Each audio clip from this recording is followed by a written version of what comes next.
Bonjour Eva, bonjour à tous et Shavua Tov.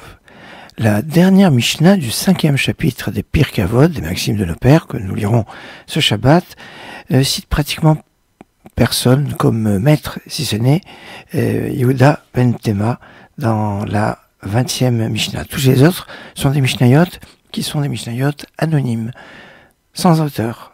Or, on dit qu'un rabbi a écrit une Mishnah anonyme, sans auteur, c'est l'auteur en fait c'est Rabbi Meir, Aliba de Rabbi Akiva, c'est Rabbi Meir suivant l'opinion de Rabbi Akiva. Ça veut dire que quelque part, tout le 5e chapitre des Pirkei Avot, pratiquement, ce sont les enseignements de Rabbi Meir Baal HaNes.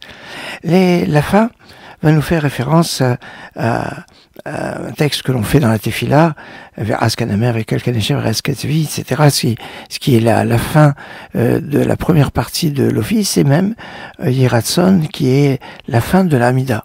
Alors, surprenant, une Mishnah qui a prière. Et puis, après, la 21e Mishnah est une Mishnah qui va nous donner les étapes de la vie. On dit à 5 ans, eh bien, on sera à l'apprentissage de la Bible, du Chumash, Ben Chamesh Shanim, la Mikra. On prendra soin dans les textes où on dit que à partir de 3 ans, on commence à être initié aux lettres. Et en fait, on trouve sa racine dans le fait de couper les cheveux à un enfant à l'âge de 3 ans, comme on le voit dans le Lévitique, au chapitre 19, verset 23, que, à propos des arbres, Veritavo et la Haaretz, quand vous allez arriver sur la terre, Untatem kol etz, et que vous allez planter des arbres fruitiers, Haraltem, Orlato et Pirio, vous laisserez pendant 3 ans interdiction de profiter des fruits pendant 3 ans.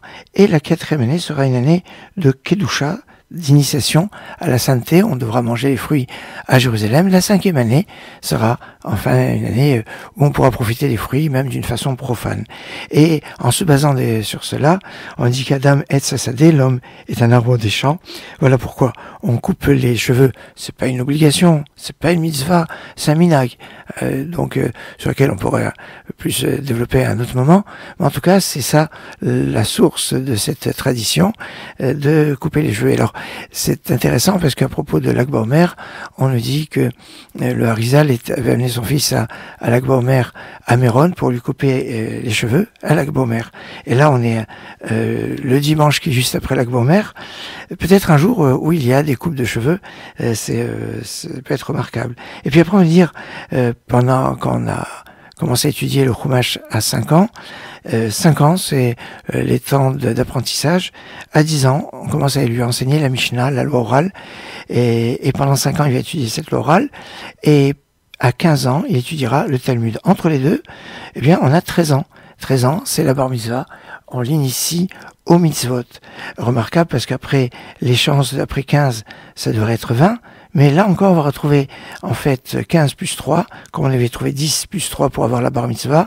Eh bien, 15 plus 3, ben shmon esrei, la choupa, c'est pour le mariage. Et ça, on le retrouve dans la paracha qu'on a lu hier, dans la paracha Témor, où il est marqué Vehu, Isha biftolea yikar, à propos du Kohen Gadol. Du grand prêtre, on dit qu'il devait se marier avec une jeune fille. Et Vehu, la valeur numérique du mot Vehu, c'est 18. Alors, 18, parce qu'à partir de 18 ans, c'est l'âge pour le mariage dans la Mishnah.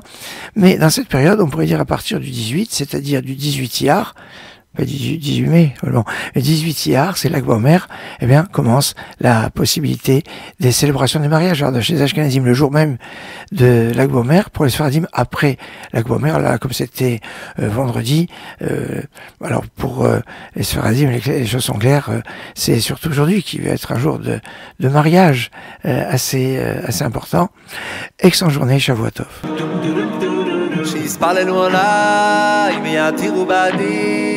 ויעוררו רחמים שיספללו עליי ויעתירו בעדי ויעוררו רחמים שיספללו עליי ויעתירו בעדי ויעוררו רחמים שיספללו עליי ויעתירו בעדי ויעוררו רחמים לקרובי